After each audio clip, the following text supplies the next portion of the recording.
জোহরের নামাজ শেষ করে চলে আসছে বিরিয়ানি রান্না করার জন্য। এইদিকে তেল মশলাপাতি সবকিছু জোগাড় করা হয়ে গেছিল, তার মধ্যে এখন চুলাটাও ধরিয়ে দেওয়া হলো। এখন বিসমিল্লাহ করে এখন মশলাপাতি দেওয়া শুরু করে দিবে এবং মানে বিরিয়ানি রান্না করা শুরু করে দিবে। ফাইনালি দিক শুরু করে দিয়েছে। প্রথমে দিয়ে দিচ্ছিল একজন তেল, আরেকজন দিচ্ছিল পেঁয়াজ। মানে যেহেতু বিরিয়ানি রান্না হবে সেজন্য সবাই মিলে কাজ করতেছিল। আর আমাদের বাড়িতে মানুষ ছিল কম, মানে ছেলে মানুষ খুবই কম। তো একে একে দিয়ে দিচ্ছিল, প্রথমে তেল দিল, পেঁয়াজ দিল, এখন কাঁচামরিচ দিল, মানে একে একে যা যা লাগবে সব কিছু দিচ্ছিল আগে। তারপরে দিয়ে দিল তেজপাতা। এই রান্নাটার জন্যই তো আমরা সবাই অপেক্ষা করে থাকি যে রমজান মাসে সবাইকে খাওয়াবে। বাবুর্চি বাসায় এসে রান্না করবে, আমরা সেটা নিজে চোখে দেখবো, এনজয় করব, আনন্দ করব, সবাই খাবে। আল্লাহর রহমতে খিলাইতে পারতেছে, আল্লাহর কাছে শুকরিয়া আদায় করব, এটাই তো সবাই চায়, তাই না?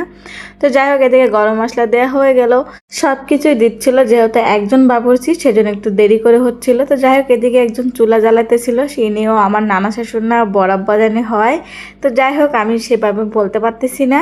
তো এখানে তিনি চুলা জ্বালাতেছিল, সত্যি লাকড়ির চুলা অনেক সুন্দর জ্বলে, এটা না দেখলে বিশ্বাসই হবে না, এত সুন্দর জ্বলতেছে। আর সে অনেক সুন্দর চুলার মধ্যে খড়ি দিচ্ছিল। তো যাই হোক, এদিকে আরো মশলাপাতি দিচ্ছিল, মানে যেগুলো দেওয়া বাকি ছিল সবগুলো দেওয়া হয়ে গেছিল। সুন্দর করে এখন নাকি ভাজতে হবে, হালকা ভাজবে, বাবুর্চির রান্নার বলে কথা। আমরা তো হলে অনেক ভাজাভাজি করি, ওনারা ওইভাবে ভাজে না।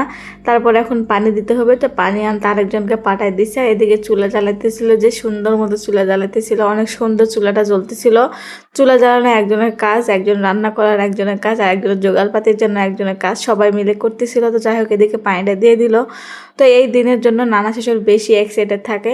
নানা শ্বশুর, মামা শ্বশুর, মানে সব বাড়ির মহিলা হোক ছেলে হোক সবাই ব্যস্ত থাকে যে এই দিনটা দেখার জন্য। তো যাই হোক, এদিকে সব কিছু দেওয়ার পরে ওদিকে বাবুর্চি লবণ দিয়ে দিল, আর আমার খালু শ্বশুর দিচ্ছিল পানি এনে। তো দেওয়ার পরে এখন দিয়ে দিচ্ছিল রসুন বাটা, দিয়ে দিচ্ছিল, এগুলো থেতো করা, বাটা নয়, একদম মিহি করে। তারপরে দিয়ে দিচ্ছিল আদা। তো এটা নাকি বলক হালকা উঠতে তারপরে দিয়ে দিচ্ছিল পোলার চাল। তো যাই হোক, এদিকে বিরিয়ানি এক ডেক হয়ে গেছিল। তো বিরিয়ানিটা সুন্দর করে উল্টে দিচ্ছিল। আসলে বিরিয়ানি রান্না করা ডেগে করে এত ভালো হয়, যা রান্না করে তারাই তো জানে। আর খেতে যে এত মজা হয়, যত বাসায় সব কিছুতে রান্না করেন সেই মজাটা হয় না। তো ফাইনালি বল আনছিল, বলে করে সব কিছু তুলতেছিল আর জায়গায় নিয়ে যাবে, নিয়ে যাওয়া ওখানে রাখতে হবে। এক ডাক তো রান্না করা হবে না, প্রায় 5 ডাক রান্না করবে, সেজন্য একে একে তুলে দিচ্ছিল, দিয়ে এখানে জমা করতেছিল। তো এটা প্রায় ইফতারির আধা ঘন্টা 1 ঘন্টা আগের সময় এটা। তো এই সময় মানে যা মেয়েরা যেহেতু আসেনি, মেয়েদের দাওয়াত দেওয়া হয়নি, শুধু ছেলেদের দাওয়াত দেওয়া হয়েছিল, সেজন্য গ্রামের যারা মেয়েরা মানে প্রত্যেকটা বাড়িতেই সব কিছু করে দিচ্ছিল, মানে বিরিয়ানি মানে মেপে মেপে দিচ্ছিল, যার ফ্যামিলিতে যে কয়জন সেইভাবে দিচ্ছিল, যাতে সবাই পেট ভরে খেতে পারে। এদিকে আমার হাজব্যান্ড সব নিয়ে আসতেছিল আর মামা শ্বশুর ঢালতেছিল। তো যাই হোক, এটা 3 ডেগেরই বিরিয়ানি এতগুলি হয়ে গেছে, আর 2 ডেগ বাকি ছিল, মানে ওদিকে রান্না চলতেছিল আর এদিকে দেওয়া চলতেছিল। মানে যেহেতু মহিলারা আসবে না, মহিলাদের দিতে হবে। তো তো ফাইনালি ইফতারের আধা ঘন্টা আগের সময় এটা সবাই চলে আসছিল, মানে মেয়েদেরকে দাওয়াত দিছিল না, তারপরে অন্য গ্রামের মেয়েরা চলে আসছিল। এটা স্বাভাবিক, গ্রামেরও হয় এটা, যে যাদেরকে দাওয়াত করা হয় না তারাও আসে। আর এটা ছিল ইফতারি বাড়ির আয়োজন, মানে বাড়িতে যারা খাবে তাদের জন্য আয়োজন করতেছিল আমার মামা শ্বশুরের মেয়ে, আর আমি ভিডিও করতেছিলাম।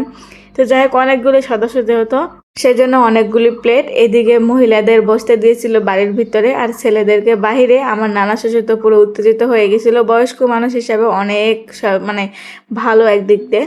তো যাই হোক, এদিকে সবাই বসতেছিল, মানে দেখতেছিল কে আসতেছিল কে আসতেছিল না, সবাই আসতে নাকি বা কতগুলি মানুষ আসলো। তো ফাইনালি খাওয়ার সময় হয়ে গেছিলো, ওদিকে বিরিয়ানি সবার প্লেটে দিয়ে দিচ্ছিল।